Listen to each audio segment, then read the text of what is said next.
आपण सर्वजण श्रावण महिना हा पवित्र महिना मानतो. त्या श्रावणाच्या पवित्र महिन्यामध्ये आणि इंद्रायणीच्या तीरावर माऊलीच्या सानिध्यात आपण सर्वजण हे शिबिर घेतोय.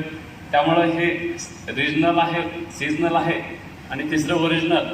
ही सर्व माणसं, डॉक्टर ज्योतिताई, त्यांचे सर्व सहकारी, आपल्याला दिला जाणारा एवढा सत्वयुक्त आहार, आपली निवास व्यवस्था, हे सगळं ओरिजिनल आहे असं मला वाटते. त्यामुळं आपण सगळेजण रिजनल, सीझनल आणि ओरिजिनल या सानिध्यात हे शिबिर अटेंड करतोय. थोडक्यात मी माझा आधी परिचय देतो. मी प्रसाद प्रभाकरराव कुलकर्णी, सध्या लातूरला राहतोय. मी महसूल विभागात कार्यरत आहे. सुरुवातीला ST महामंडळामध्ये कंडक्टर म्हणून 2 वर्ष नोकरी केली. त्याच्यानंतर पोलीस डिपार्टमेंटमध्ये PSI म्हणून जॉईन झालो आणि आता निलंगा, जिल्हा लातूर इथं तहसीलदार म्हणून कार्यरत आहे. टाळ्या बाजू. आता या जीवनशैलीकडे मी कसा वळलो त्याच्याबद्दल थोडंसं मी आपल्या सर्वांना सांगेन. गेली 2 वर्षापासून मी या आहारशैलीमध्ये फॉलो करतोय. हे कसं आलं त्याच्याबद्दलही मला सांगणं इथं त्यांच्याविषयी कृतज्ञता व्यक्त करावी लागेल.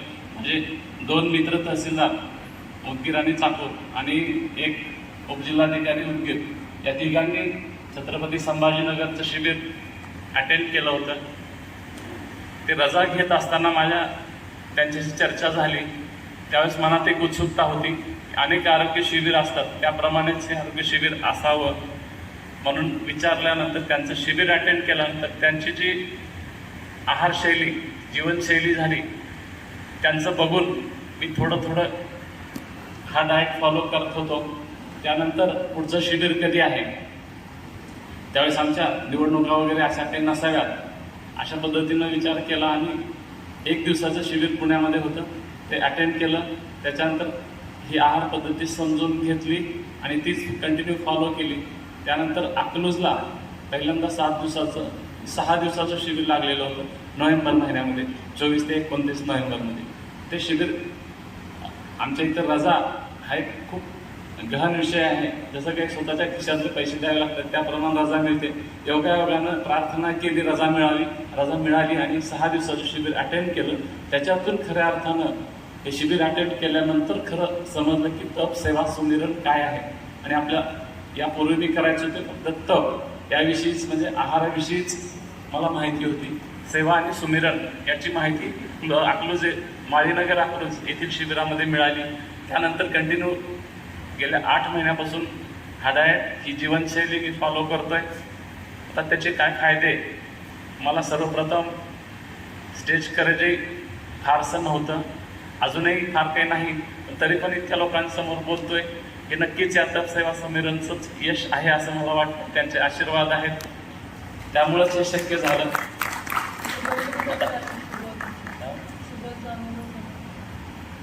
थोडक्यात अनुभवही सांगतो. आता शारीरिक व्याधीच्या बाबतीत मी जेव्हा कोविडच्या नंतर शारीरिक तपासणी केली त्यावेळेस मला ब्लड प्रेशर हे माझं 110 आणि 141 पर्यंत दाखवत होतं. डॉक्टर म्हणत होते की गोळ्या चालू आहेत का बीपीच्या. मी म्हणलं पहिल्यांदाच मी तपासणी केली आहे आणि ते सांगत होते की बाउंड्रीवरती आहात, इथून पुढं जर तुमचं ब्लड प्रेशर वाढलं तर तुम्हाला आयुष्यभर गोळ्या घ्याव्या लागतील. त्याच्यानंतर मनात घबराट निर्माण झाली. इतकं आपण पूर्वीपासून मी योगा वगैरे करायचो, फिरणं असायचं, तरी पण आपल्याला हा आजार होतोय. आणि या तपसेवा सुमिरांच्या माध्यमातून मी जेव्हा नोव्हेंबरचं शिबिर केलं तिथून याप्रमाणे तंतोतंत एकही दिवस हे न चुकवता सकाळचा ज्यूस, दुपारचं सॅलड आणि 4 वाजता काही नाश्ता होत नव्हता, त्यामुळे 6-7 वाजताचं जेवण, त्यातही भाज्यांचं प्रमाण जास्त ठेवलं. या पद्धतीने करत गेलो. त्यानंतरची तपासणी शिबिरामध्येच सांगतो की 10 BP कमी आला केवळ 5 दिवसामध्येच. जो 94च्या पुढे होता 89 आणि 129 BP आला.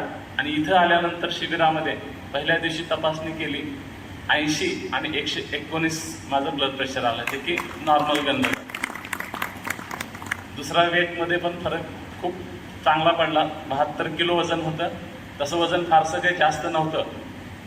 तरी पण ही जीवनशैली फॉलो केल्यानंतर आज दर महिन्याला 1-1 किलोनं वजन कमी होत होत 66-67 या रेंजमध्ये आता वजन स्थिरावलं आहे.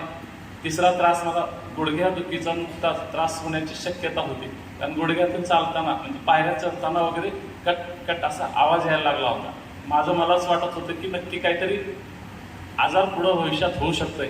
तर तो पूर्णपणे डॉक्टरांनी जे गुडघ्यासाठी व्यायाम सांगितलेले होते ते मी सकाळ संध्याकाळ दोन्ही वेळेस अर्धा तास वेळ काढून करत गेलो, तेव्हा आता पूर्णतः त्याचा त्रासही बंद झालेला आहे. पायऱ्या सहज मी 4, 5, 6 मजल्यावरच्या सुद्धा पायऱ्या चढताना आता काही तसा आवाज येत नाही. त्यामुळं खरोखरच ही जीवनशैली, आत्ताच एका दिदीने सांगितले की प्रत्येकानं 5-5 जणांना हे सांगावं. खरोखर आपण इथून सर्वजण 500 शिबिरार्थींनी 5-5 जणाला जर आपण सांगितलं आणि आपापल्या भागातल्या होणाऱ्या वर्षातून किमान 2 तरी शिबिर प्रत्येकाने अटेंड करावेत असं मला सांगावं असं वाटतंय. आता तुलादानाचं वगैरे महत्त्व ताईंनी सांगितलेलंच आहे, त्याप्रमाणे तुलादान पण आपण सर्वांनी करावं.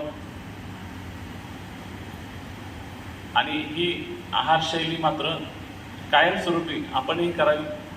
आपल्या संपूर्ण फॅमिलीसाठी हे एक वरदान आहे. भविष्यात आपल्याला औषध गोळ्यावर जगायचं नसेल तर नक्कीच आपण ही जीवनशैली आयुष्यभर फॉलो केल्यास आपलं नुकसान होता खूप मोठा फायदा आहे आणि अतिशय कमी खर्चिक अशी आहे. त्यामुळं सर्वांनी याचा फायदा घ्यावा. धन्यवाद.